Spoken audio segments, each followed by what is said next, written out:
KaraokeBooks. Oliver Twist. Written by Charles Dickens. Audiobook. Chapter 15. Showing how very fond of Oliver Twist, the merry old Jew and Miss Nancy were.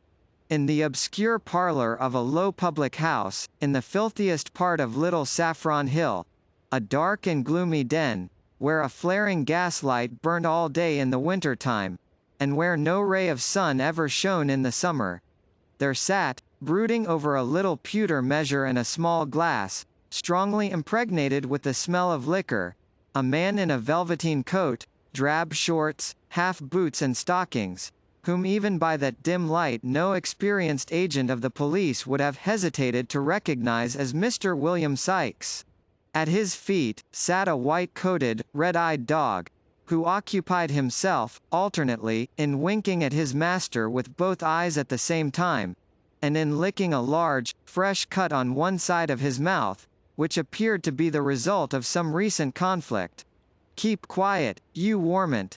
Keep quiet," said Mr. Sikes, suddenly breaking silence.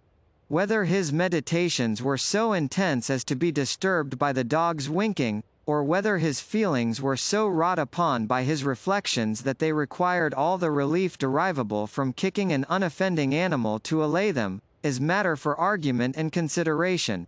Whatever was the cause, the effect was a kick and a curse, bestowed upon the dog simultaneously. Dogs are not generally apt to revenge injuries inflicted upon them by their masters, but Mr. Sikes's dog, having faults of temper in common with his owner, and laboring, perhaps, at this moment, under a powerful sense of injury, made no more ado but at once fixed his teeth in one of the half-boots. Having given in a hearty shake, he retired, growling, under a form, just escaping the pewter measure which Mr. Sikes levelled at his head. "You would you?" said Sikes, seizing the poker in one hand, and deliberately opening with the other a large clasp knife, which he drew from his pocket. "Come here, you born devil! Come here! Day here?" The dog no doubt heard, because Mr. Sikes spoke in the very harshest key of a very harsh voice, but, appearing to entertain some unaccountable objection to having his throat cut, he remained where he was, and growled more fiercely than before, at the same time grasping the end of the poker between his teeth, and biting at it like a wild beast. This resistance only infuriated Mr. Sikes the more, who, dropping on his knees, began to assail the animal most furiously. The dog jumped from right to left, and from left to right, snapping, growling, and barking. The man thrust and swore, and struck and blasphemed, and the struggle was reaching a most critical point for one or other, when, the door suddenly opening, the dog darted out, leaving Bill Sikes with the poker and the clasp knife in his hands. There must always be two parties to a quarrel, says the old adage. Mr. Sikes, being disappointed of the dog's participation, at once transferred his share in the quarrel to the newcomer. "What the devil do you come in between me and my dog for?" said Sikes, with a fierce gesture. "I didn't know, my dear, I didn't know," replied Fagin, humbly, for the Jew was the newcomer. "Didn't know, you white-livered thief," growled Sikes. "Couldn't you hear the noise?" "Not a sound of it, as I'm a living man, Bill," replied the Jew. "Oh no. You hear nothing, you don't," retorted Sikes with a fierce sneer.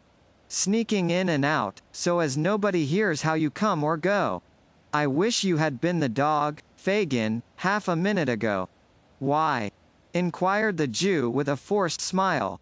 "'Cause the government, as cares for the lives of such men as you, as haven't half the pluck of curs, lets a man kill a dog how he likes," replied Sikes, shutting up the knife with a very expressive look. "That's why." The Jew rubbed his hands, and, sitting down at the table, affected to laugh at the pleasantry of his friend. He was obviously very ill at ease, however. "Grin away," said Sikes, replacing the poker, and surveying him with savage contempt. "Grin away. You'll never have the laugh at me, though, unless it's behind a nightcap. I've got the upper hand over you, Fagin, and, me, I'll keep it. There. If I go, you go, so take care of me. Well, well, my dear, said the Jew, I know all that. We have a mutual interest, Bill, a mutual interest. Humph, said Sikes, as if he thought the interest lay rather more on the Jew's side than on his. Well, what have you got to say to me? It's all passed safe through the melting pot, replied Fagin, and this is your share. It's rather more than it ought to be, my dear, but as I know you'll do me a good turn another time, and— Stow that gammon, interposed the robber, impatiently. Where is it? Hand over. Yes, Bill. Give me time, replied the Jew, soothingly. Here it is. All safe. As he spoke, he drew forth an old cotton handkerchief from his breast, and untying a large knot in one corner, produced a small brown paper packet. Sikes, snatching it from him, hastily opened it, and proceeded to count the sovereigns it contained. This is all, is it? Inquired Sikes.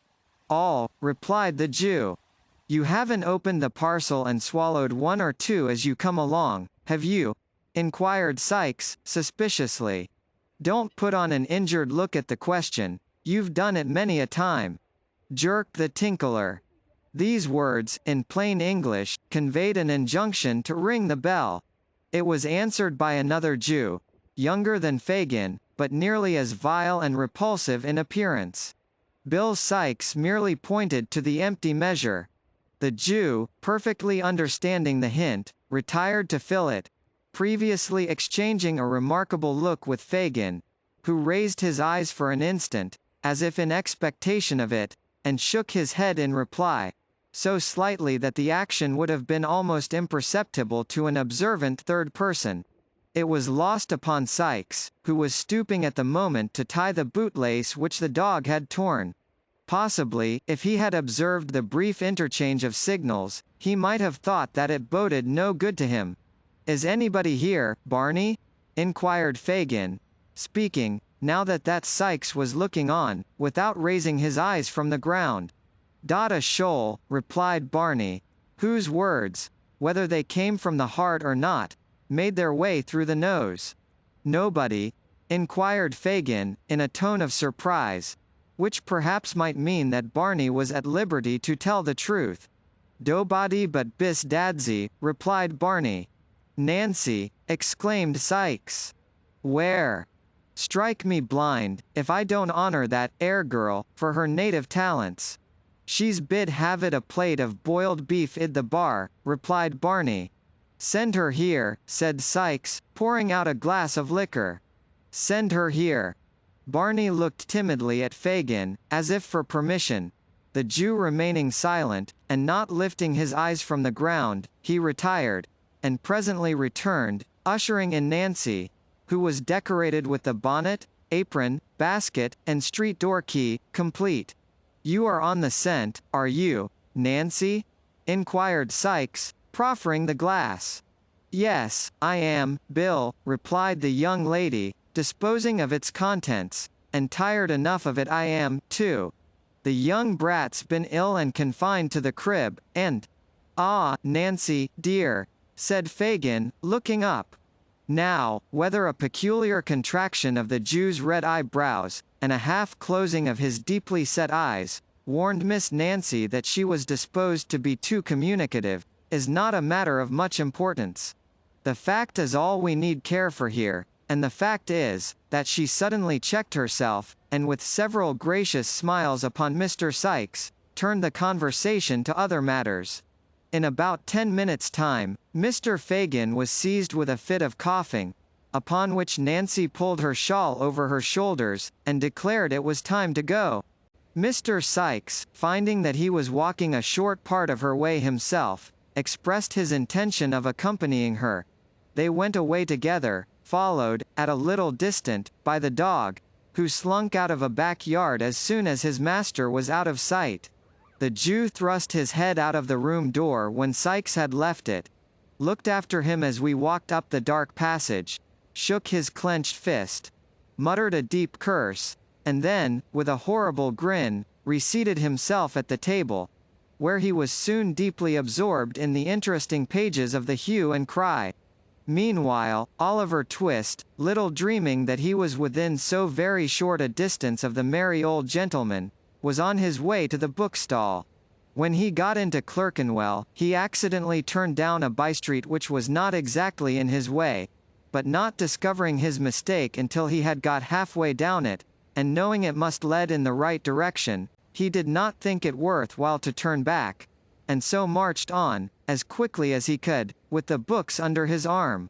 He was walking along, thinking how happy and contented he ought to feel, and how much he would give for only one look at poor little Dick, who, starved and beaten, might be weeping bitterly at that very moment, when he was startled by a young woman screaming out very loud, "Oh, my dear brother!" And he had hardly looked up, to see what the matter was, when he was stopped by having a pair of arms thrown tight round his neck. "Don't," cried Oliver, struggling. "Let go of me. Who is it? What are you stopping me for?" The only reply to this, was a great number of loud lamentations from the young woman who had embraced him, and who had a little basket and a street door key in her hand.